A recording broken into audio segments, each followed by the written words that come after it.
মোহাম্মদপুর কৃষি মার্কেটের পাইকারি বাজারে গিয়ে দেখা যায় ঈদের আগের তুলনায় বেড়েছে পেঁয়াজ, আলু, রসুন ও আদার দাম। মাত্র সপ্তাহের ব্যবধানে কেজিতে পেঁয়াজের দাম 10 টাকা বেড়ে বিক্রি হচ্ছে 55 টাকায়। একই হারে বেড়েছে আলু ও রসুনের দাম। দাম বাড়তেছে, সব চাঙ্গে রাখতেছে পেঁয়াজ আর আলু রাখতেছে কোল্ড স্টোরে।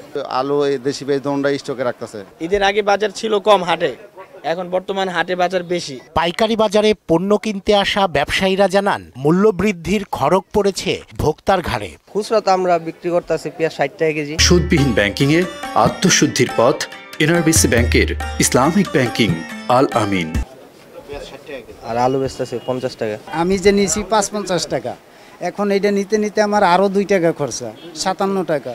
আমার তো এটা 60 টাকা বিক্রি। এখান থেকে 1 কিলোমিটার দূরত্বের টাউন হল মার্কেট খুচরা বাজারে দেখা গেল পেঁয়াজ, আলু ও রসুনের বাজার কতটা অস্থির। এদের আগে দাম কম ছিল, পেঁয়াজ 50 টাকা ছিল, সেই পেঁয়াজ এখন 60 টাকা। আলু 45 টাকা ছিল, এখন 50, 55 আছে। চান্দাই তো এত কমে বেচছে আলু, এখন যেদিক থেকে আনি আলু ওদিকে যায় দিচ্ছে 1 কেজি 10 থেকে 12 টাকা বাড়িয়ে রয়েছে আলু। সরবরাহ সংকটের অজুহাতে নিত্যপণ্যের দাম বাড়ায় ক্ষোভ ও হতাশা জানান ক্রেতারা। ঈদের দোহাই দিয়ে এখন বাজারে মালামাল আসছে না।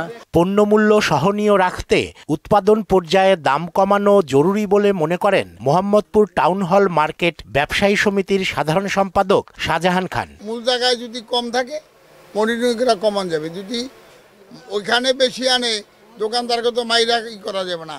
আলু যেমন আজকে শুনতেছি 60 টাকা কেজি। বাজার নিয়ন্ত্রণে উৎপাদন থেকে শুরু করে প্রতিটি পর্যায়ে কঠোর তদারকির দাবি জানিয়েছেন ভোক্তারা। রেজা খান, মোহনা সংবাদ।